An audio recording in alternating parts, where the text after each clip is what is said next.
You run any trick plays lately? I just was playing because I love the game. Like, and it's scary to me. It's really easy for the game to become a job. Glow sticks in his hands, whistle in his mouth. Man, kids out there playing the game, staying out of trouble, competing. I love it.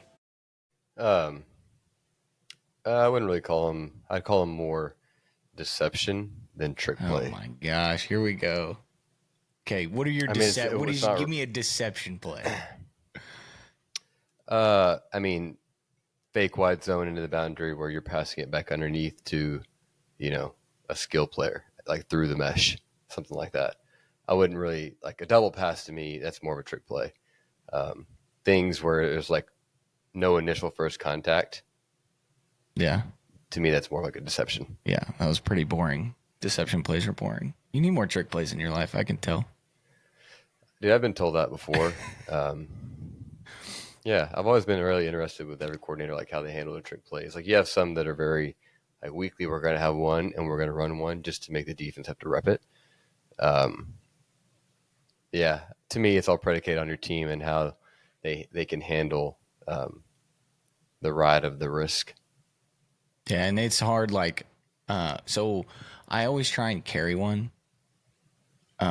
Spoiler alert! I know every defense coordinator on our schedule for sure listens, but I always try and carry one. But I mean, I'm not a guy that's like, oh, we got to run it, right? Like situations are situational. So like, if the opportunity presents itself and I feel like momentum's in our favor, tempo's in our favor, then yeah, we'll look to do it. But I'm kind of,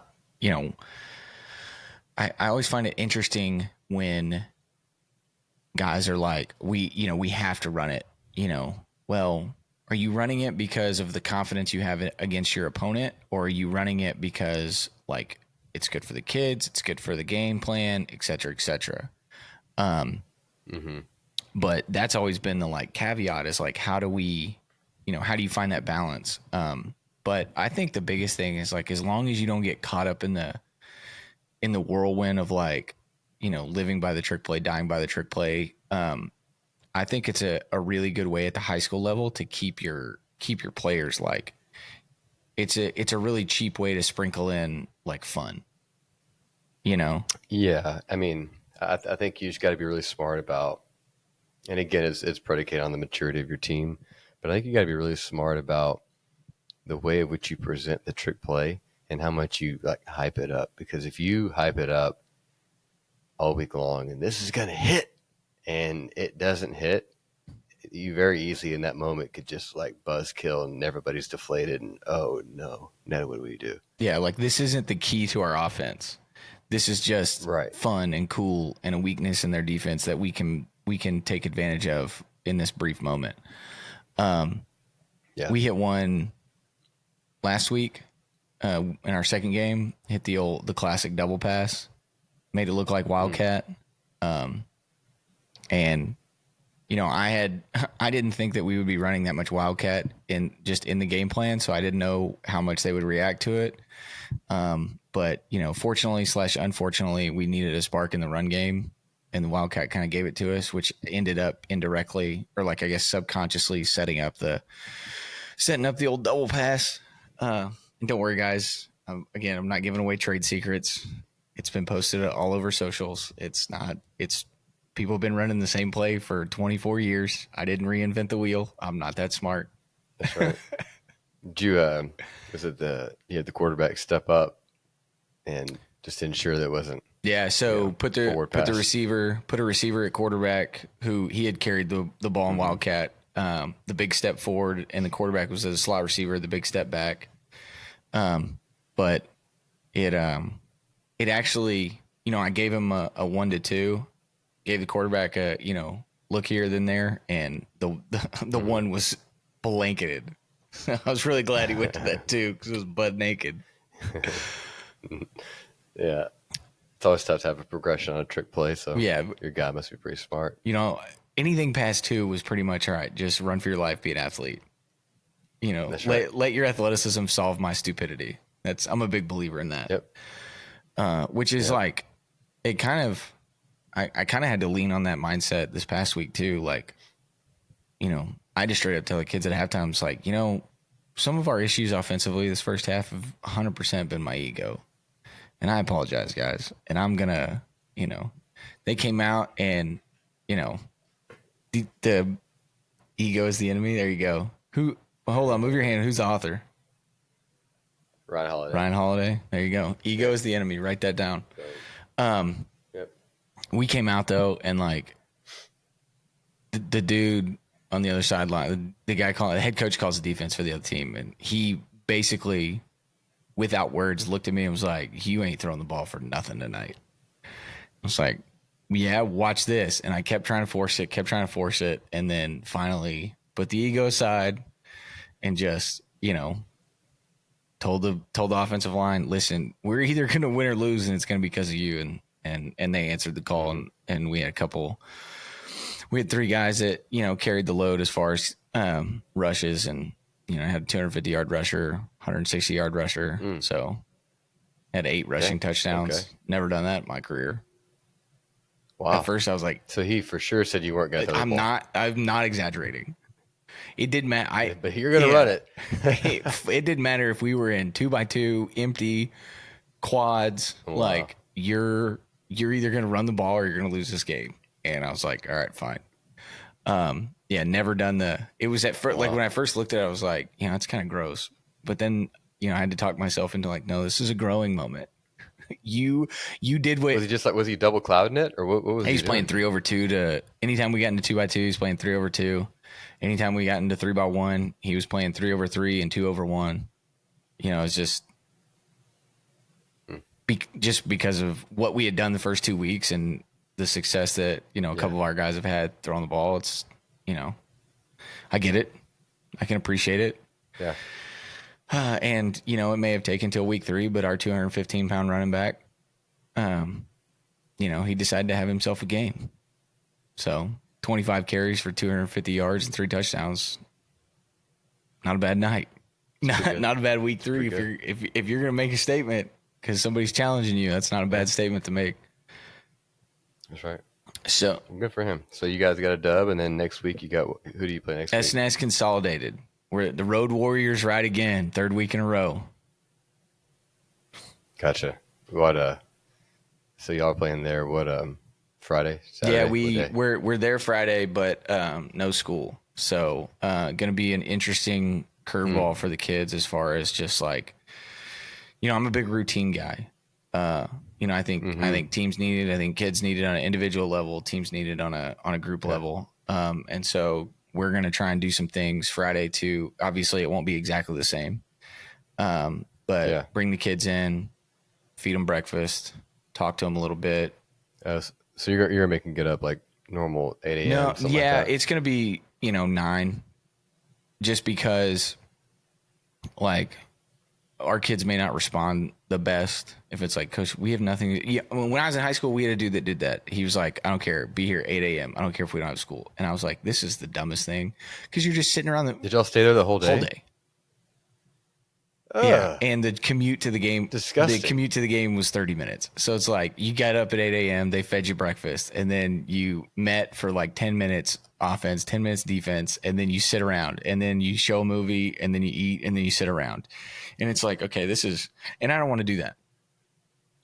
This is going to sound weird, but like the game we got a little bit of a drive. It's an hour, 45 minutes, which is actually going to kind of work in our favor, because we won't have as much downtime to manage. So bring them in, feed them breakfast, talk to them a little bit while they're eating as far as, hey, reminders, this, that, and the other, which is something that we did at Salina, and Salina's done forever, is the game day breakfast. And, OCDC can get up there and be like, hey, we went to the sub-varsities last night. This is what we saw. These are things that, just to keep in the back of your mind, they might try and do, things they're looking at. Here's some verbiage we heard them yelling.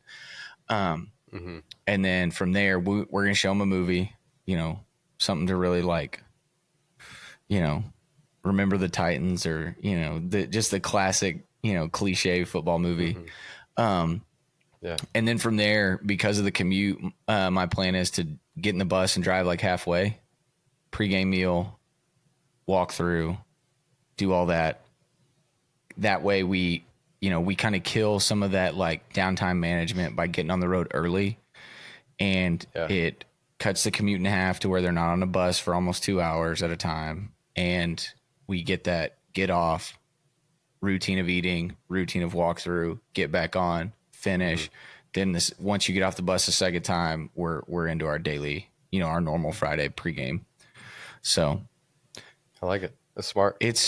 I think it's going to help just from their, my big thing is like when things are different, the busier they can be, the better off they're going to be. Like if you just give teenagers a bunch of downtime, well, what are they going to do? They're going to be bored and they're going to find things to fill their boredom. That's when like, slap boxing happens, or like towel popping happens, or like, oh, let's go FaceTime so-and-so. And like, stupidity finds its way into, idle hands are the devil's playground type stuff. So, trying to give them a little bit of sleep, but also keep them in a routine that I feel keeps them moving on a consistent timeline. So, have you in your different spots? How have y'all managed it? Like non-school game days? I mean, I'm trying to think in the past what we've done. I think it was something similar to that. Like the last 2 years at Vanderbilt, obviously they're non-school days, so you could call them that, I guess. And it was similar to what you're saying. We obviously gave them more downtime, especially if it was like a night game or something like that, but we still got them up in the morning. Made sure that you give them sunlight early in the morning as well, just to, circadian rhythm to get it going, and stuff like that. But similar to what you're talking about. Yeah, we I remember like depending on where we went, like Colorado, Kansas State, like we would do our walkthroughs like outside on like Friday evenings because it's like a brief introduction to the weather, and you kind of get some, because a lot of times like when you're in college, like when you're on the road, like you don't really see anything. Like I used to have conversations with people like, yeah, I've been to this state and this state and this state. And they're like, oh, where you been? I was like, a Holiday Inn and a stadium. I couldn't tell you anything about the place, but I've been there, checked it off the box. Yep. That's right. Yeah. So, but I've always been like, if you're so South Oak Cliff playing North Shore, I think that was week 1 or 2. I can't remember. They jumped in the bus day of. And I was like, I mean, props to South Oak Cliff for punching up. Like, I get it. Like you're not afraid to challenge yourself. But to me, that's putting a lot on. It doesn't matter the caliber of athlete, high school, college, NFL, like that's putting a lot on a kid. Hey, get in the bus for 5.5 hours, get out, play a game. Like when I was at Salina my first year and we made it to the state game, as most schools do when you make a state game. We went down day before, had a walk through, kind of put it into that collegiate routine. And so I think it's a fine line to walk. Like that's tough. Like that's a lot to ask of a kid's body and a kid's mental focus and, fortitude. Cause then, when that first level of adversity hits in the first quarter, like how are they going to respond? Like, well, my legs feel like crap anyway, cause I've been on that dang bus. And like you and I can relate to that because, sometimes you got to drive to Tennessee to go to Mississippi and, add a few 100 miles onto the commute, and the human body can, it only manages so much, without like a heavy level of mental toughness. And those are things that like people have kind of looked at me like, wow, that's a long way to drive for a game. I'm like, yeah, it is. But it's also a great opportunity for us to, as a staff, make sure that we're managing our kids the right way and that our kids can handle different situations and find the routine within the change. And so that's kind of how we're looking at it is creating learning experiences for us and them. Cause we've got to learn how, fingers crossed, 3rd or 4th round, it might be 2.5 hours. So I might need to be able to pull this itinerary out and be like, okay, it's a little bit farther. So bump everything up. This is what we need to look like. Boom, boom, boom, boom, boom. Like this is when we need to leave, et cetera, et cetera. So it's great practice from that standpoint too. So when you can use non-district for your coaches to prepare for different game day scenarios and situations logistically, I mean, why not? Right. Yeah. I think the smartest thing to do is to make sure you're always timing up. Like we did a really good job at Vanderbilt of almost having this mental switch of the kids knew the time at which we were going to get somewhere. So post bus ride, process begins. And so basically everything up to the bus ride, that may be some variance as far as the difference in times. But the moment that we got to the destination, no matter where it was, process was process. And that way then like nothing ever really changed for him. And I try and do that with like even just our pregame routine. I've had a couple of people ask me like, why is it 5:33? Why is it 6:09? Like, why is it this? And I'm like, well, it's two reasons. Like, it's attention to detail, but also I learned this when I was in junior high and they used to tell us that FCA started at 7:21. It's like, why not 7:20? Because you're going to remember 7:21. You may not remember 7:20. Mm-hmm. So we put those in there for the same reason. Like when it hits 5:33, like that's that second group trigger of like, okay, it's now time. It's go time. Cleats are on. I'm on the field. Even though the game doesn't start till 7, like I'm in game mode right now. So totally get that. Well, moving on. Yep. So I know you've been gone a little bit, but I don't know if you remember what the state of North Crowley High School football was before you left, but it was in a down spot. And I know it wasn't what it is now. Exactly. And Ray Gates in year 3, last year they go 14-0, run into Duncanville in the semis and lose, bring a bunch of talent back and respect to the Metroplex Powerhouses of Duncanville, DeSoto, South Oak Cliff, North Crowley. Like these guys aren't afraid to play anybody. And Gates is taking on Lancaster, DeSoto, and Denton Geyer, and is sitting at 3-0. And they might be one of the most impressive teams that I have seen. Now on tape, I haven't seen them live, but holy crap. There's athletes everywhere, and their O-line is big. They return a 4-star running back. They got a Division I quarterback. They got all this stuff. Yes, all of that is true. But guess what? Everybody that they've played the past 3 weeks does as well, and they are winning. They are winning in handled, like confident fashion. Like it's not a fluke. This that, and I think that they are, and I talked to some of the guys on staff this summer, like I think that they are legit poised to go do this, because we've claimed Metroplex versus Houston for years. Like that's been the big matchup at like the 5-6A level. But, Metroplex has always meant Dallas, right?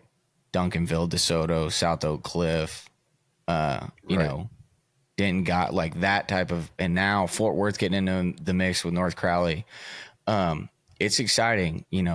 My home area code of the 817 is being represented well. So, have you been able to see? How bad they beat DeSoto?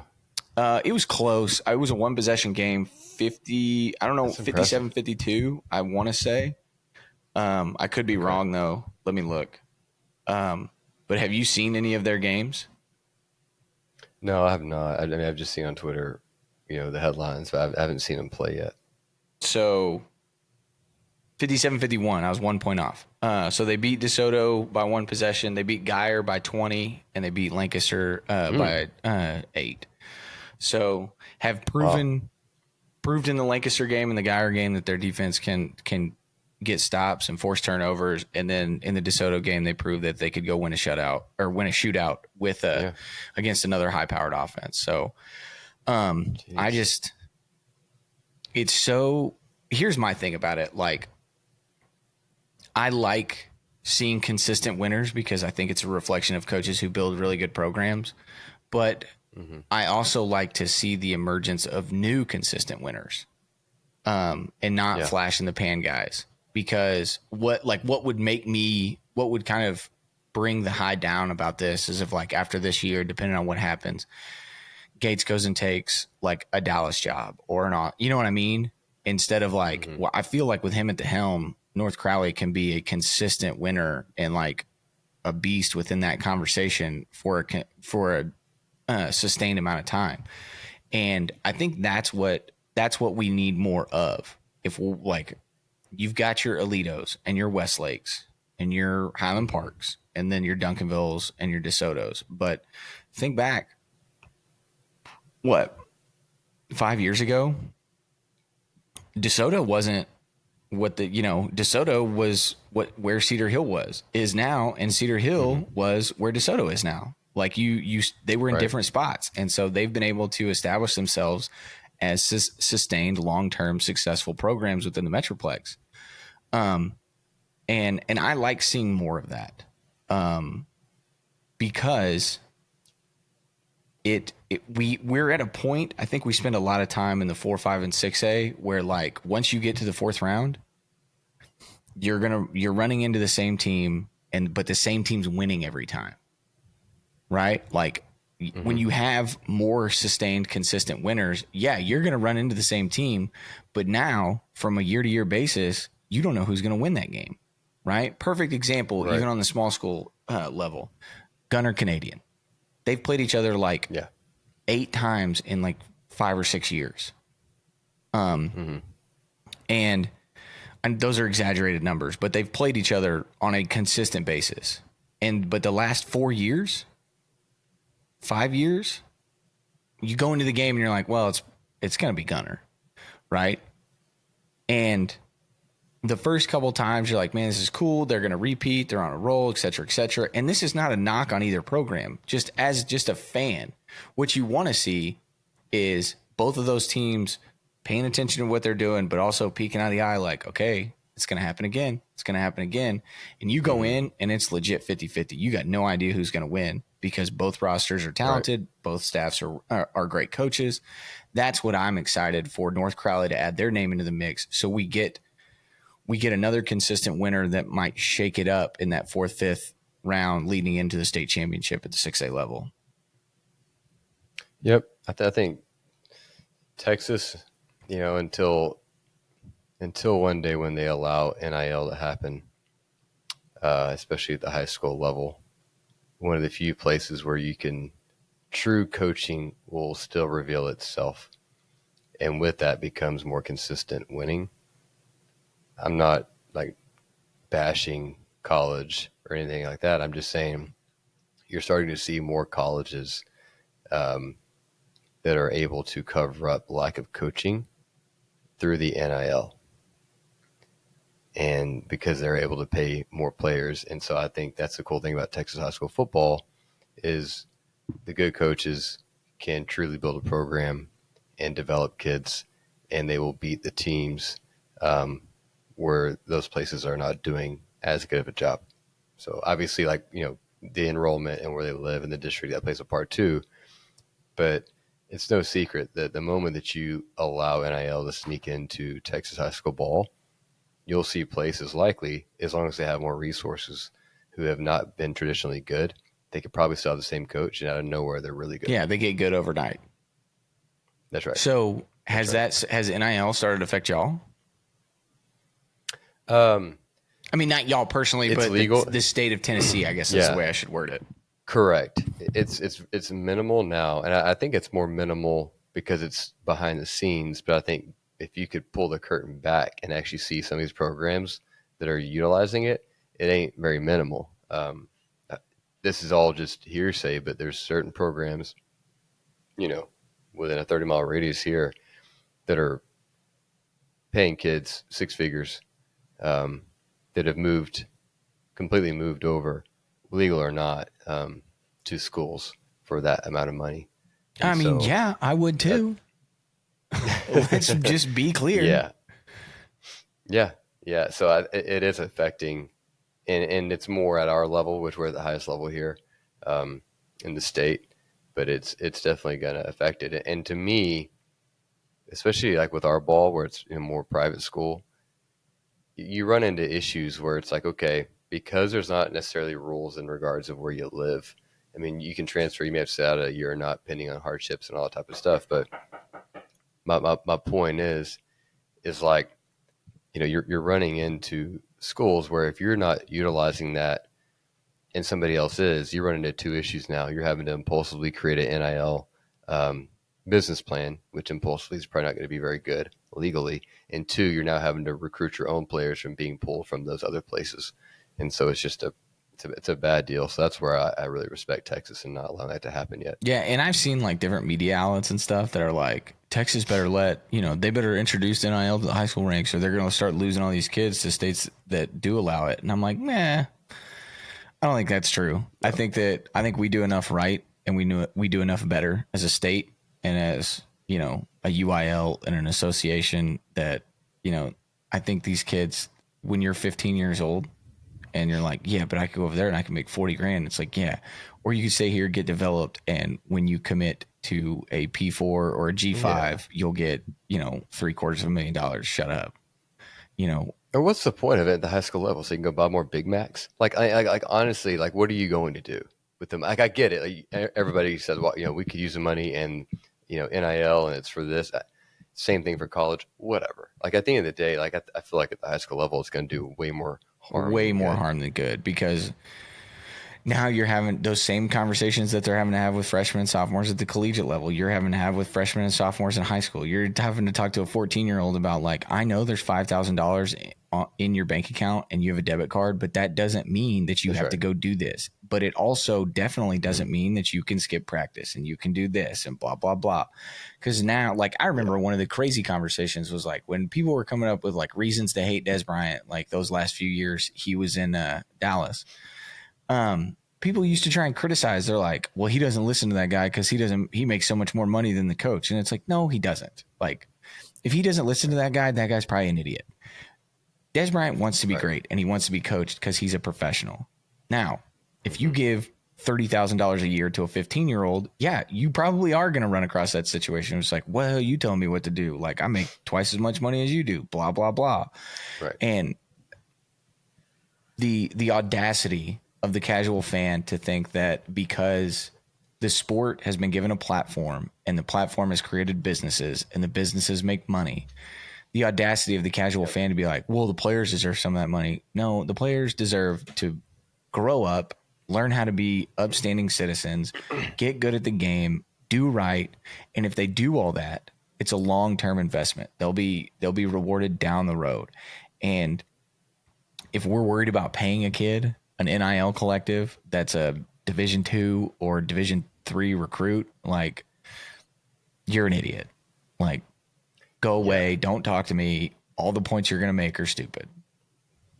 Yeah. Well, if you think about how hard is it going to be for a 14 or 15-year-old kid to, let's just say he's getting paid. Let's say we're in Texas and he starts to get paid quite a bit of money. It's going to be very hard for that kid to keep and maintain perspective of the bigger picture.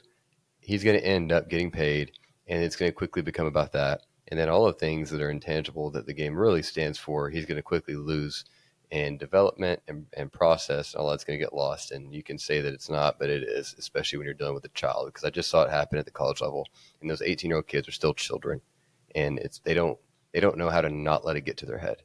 Yeah, and that's the thing, which this rolls straight into the question I have for you. Is like, if you pay the wrong kid, it will ruin your whole team. I firmly believe that. Like, if you're going to give these kids money, which at the collegiate level, I think that it's a muddy system, but I think that they do deserve something. I understand that. I agree. It's definitely not perfect right now, but it needs to get a lot more, restrictions and control, but it's a step in the right direction. But if you pay the wrong kid, you will lose and ruin your locker room. And I have my reasons why I think this certain school is where they are, but what the hell is going on at Florida State? Yeah, dude, I have no idea. I mean, that's where the whole NIL thing in college football, it's just crazy because you don't even know what's going on behind the scenes now. And because of NIL, there could be so much convolution within the locker room. And I'm not saying that's their issue. I really have no idea. Nobody knows until you're actually in the weeds with them. But dude, yeah, whatever's going on there, it's a problem. 100%. Like, I mean, it is what it is. I don't have any inside information. Here's what I do know after a quick Google search is that DJ Ugalale, Nice. Yeah, crushed that one, didn't I? Has received 5 NIL campaign deals since arriving at Florida State. EA Sports. Everybody got that one. The Battle's End. Circle K, the gas station. Beats by Dre and Celsius. Okay. His NIL value is $433,000. He has, and I would say this to his face, he has never put a product consistently in front of me that I've been able to witness that has made me think this is a $500,000 quarterback. Well, Travis, I can promise you, and I know you know this, but like, he's a starting quarterback in Division I football, P4 football. He's getting paid way more than what you just said. So, but to your point, like, is it deserving? No. Because like, look at what has happened. Look at his track record. He takes over, he gets named the guy at Clemson. Okay. After I think they either won or had lost the national championship the year before. I can't remember exact years because them and Alabama went back and forth so many times. Crashes out. Crash and burn. Goes to Oregon State. To me, Oregon State, great fit. Great fit for program expectations and his ability. But I saw the freaking Moneyball meme where it's like, you know, Jonah Hill's talking to Billy Bean, and he's like, this is DJ Ugalale. I don't know how to say it. Yeah. He's like, he's 6'5", 245-pound quarterback. He has every measurable to be an elite quarterback. His one flaw is that he can't throw the football. And it's like, how come Twitter, the dumbest place on earth, can see it? But like, these guys are throwing hundreds of thousands, if not millions of dollars at this guy. Please come be the savior. You were a vote away from being in the college football playoffs last year. All these pieces were great. Why would you not trust your staff, trust your development, trust everything that you put in? But you brought in a guy whose resume does not say, I can win the big games. Well, and I'm not saying this is what it is, but after being there for the last 2 years in the college recruiting world in the SEC, there is a major, major fear of not trying to go get the big name. Because if you didn't try and he ends up being great somewhere else, you might get fired.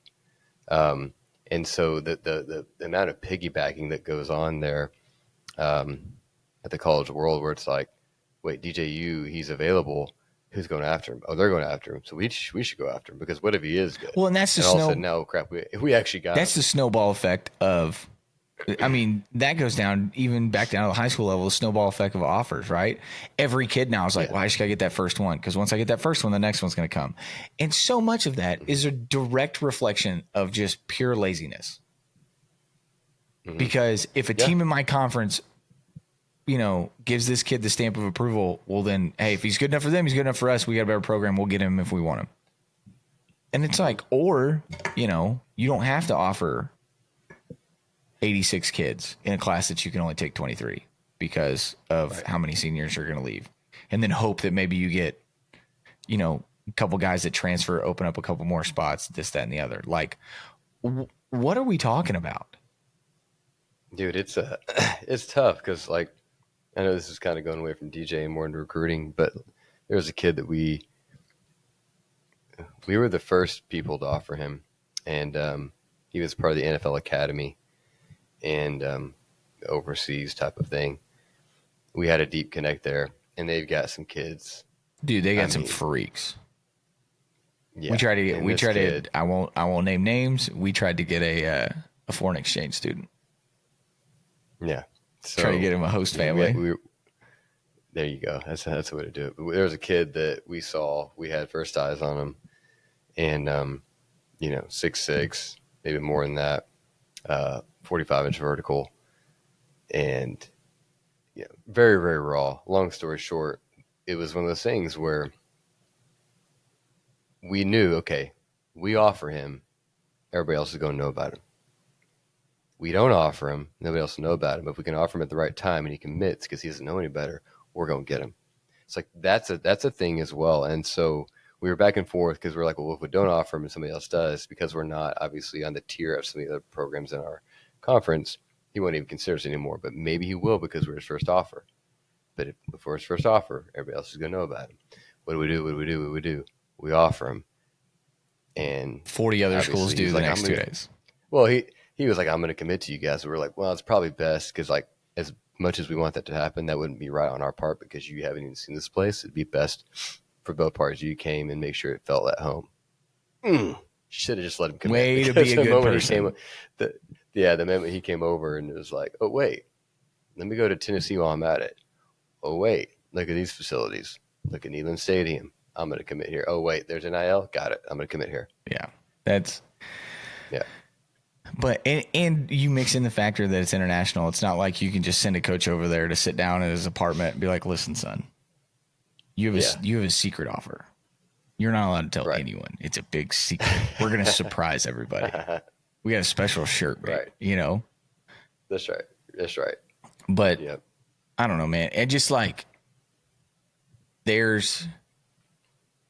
it's like you said, it's the fear of losing out on the big fish. Like, no, I need to change my bait so I can catch the big fish. It's like, no, dude, you got to trust. Like, we tell kids all the time. I hear college coaches, high school coaches, we tell kids all the time, trust the process, trust the process, trust the process. And then you do crap like this, and it's like, you ain't trusting the process. Like, oh, but they needed a quarterback and like transfer portal. Cool, whatever. You're telling me he was the only quarterback in the portal? That's right. Right. Why didn't you go get Dylan Gabriel? Mm-hmm. I'd take him. Yep. He may not have won big games, but he won more games. You know, it's because you have a better chance of not being fired if you. And this is like, I'm not saying this is what I believe, but you have a better chance of not being fired if you go get the 6'5" kid with a ton of potential who might bust versus going to get the 5'10" or 6 foot kid and it doesn't work out because he's 5'10" or 6 foot. Which is just, it's right, but it's asinine. It's the most ridiculous thing in the world. Absolutely. And I don't know, I clearly don't know what the solution is, or I would be telling everybody this is the solution and I'd be a millionaire. But I think that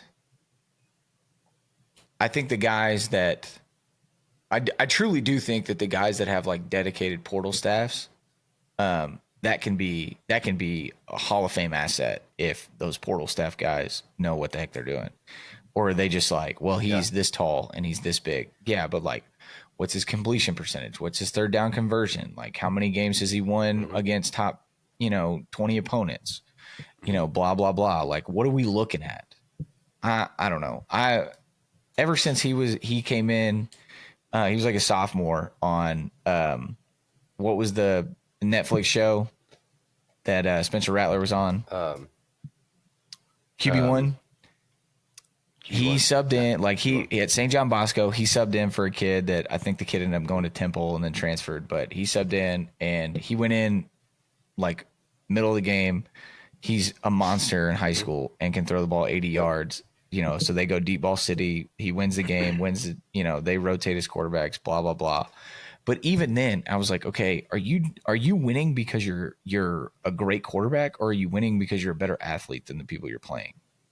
And I've just never seen anything that put him in that first category. I've never seen anything that's like, oh, he's a better quarterback, Right. But when you can, it's like Jamarcus Russell, man. When you can take a knee in the middle of the field and throw a 70-yard spiral, people are going to give you $100 million. That's exactly right. Even if you don't watch the tapes. You know that story, don't you? Which one? The Jamarcus Russell story. I hey, do. Jamarcus, make sure we get these DVDs. Make sure you take them home, watch them. Let me know what you think. Oh yeah, coach, watch those blitzes. They were great. And them tapes are blank. You're fired. Yeah, dude, that's insane. By the way, like it's insane how much it happened from 2000 to 2000, like probably 10. Like how many big dollar busts there were. Right. Like just being enamored with physical measurables and throwing millions of dollars at them and just being flat out wrong. Well, that was the area too where stars were starting to become a really big deal in rankings, and you can't screw up if you get a high ranked kid. That's when all that started really happening. Yeah, it's ignorant. But speaking of like stars and rankings and things like that, we've talked like offline, and you have mentioned that you got a young kid there that's got a lot of potential. And you don't have to go to details on him, but it made me curious because I know personally I'm not great. And I'm not great at this, but like, how do you, like, what did you see the first time you met that kid and you're like, oh, he's going to be top 5 in the country, top 3, like he's going to be elite. What are you looking for? And then like, how do you know? Because if I don't see production, I'm not going to try and give a legit evaluation of somebody. Like I've got to see I've got to see a little bit of the proof. Yeah. And so I'm enamored by coaches and guys that can just look and know that like, oh, this is, he's a dude, even though he's 13, and I'm going to tell you why. Yeah. I mean, the good thing is I got 2 kids right now, really, really young that are going to be top in the country, in my opinion. It's not saying that my opinion and my process of which I go about is the right way, but I feel like I'm pretty decent at judging quarterbacks. And so, I mean, it's a lot of things. I really can't give you a clear-cut answer. I would say, like, early on, it's, okay, does he have the X factor? And everybody's question is, like, what is the X factor? And it's just, like, it's the innate things that he's born with that you can't coach, the intangibles where it's, okay, the kids gravitate towards him. He's able to physically do things at an early age and most people cannot.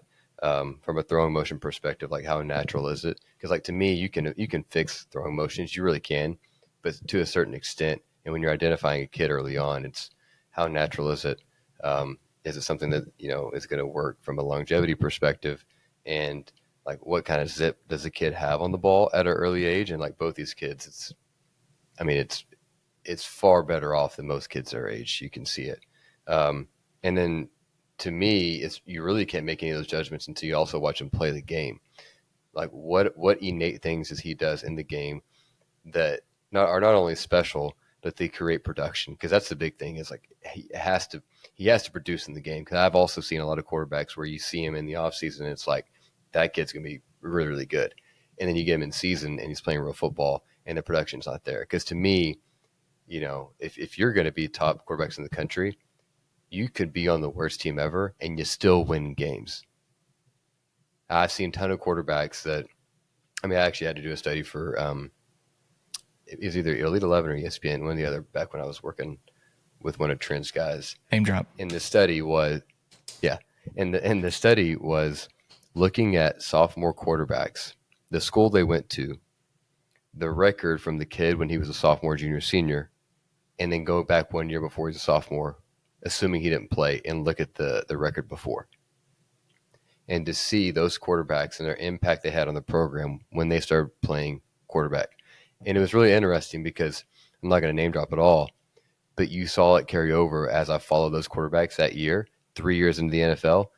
Not completely, but majority of those quarterbacks where their program was drastically impacted from being average to elite. When they got to the NFL, same exact thing happened.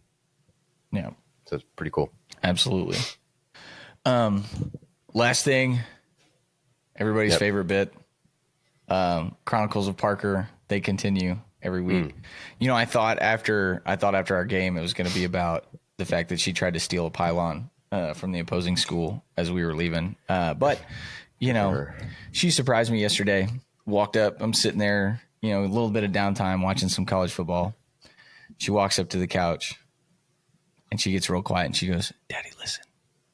Whispers at me and then quickly whips around and farts on me and runs off.